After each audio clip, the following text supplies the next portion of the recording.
Баршаңызға қайырлы күн достар. Бүгін өте дәмді әрі пайдалы салат әзірлейтін боламыз. Номері 5-ші емдік диетаға және де анемияны емдеуге, іш қатуды емдеуге арналған салат болып табылады. Ол үшін бізге қызылша қажет болады. Қызылшамызды жақсылап суда пісіріп, қабығын аршып, ұсақтап, 4 бұрыштап турайтын боламыз. Жалпы қызылшаның пайдасы өте көп. Ол қандағы гемоглобинді көтереді және асқазан ішек жолдарының жұмысын жақсартады. Осылай біз салатымызды 4 бұрыштап ұсақтап турағаннан кейін арнайы мейізімізді жуып, оны кептіріп, қызылшаның үстіне орналастыратын боламыз.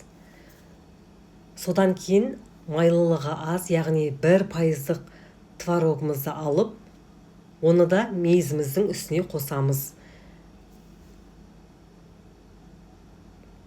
2-3 тамшы зәйтүн майын қоссаңыздар болады, және де салатымызды араластырамыз. Біздің салатымыз тез дайын болады және жасалу жолы өте қарапайым. Сіздерге ұнайды деген ойдамын.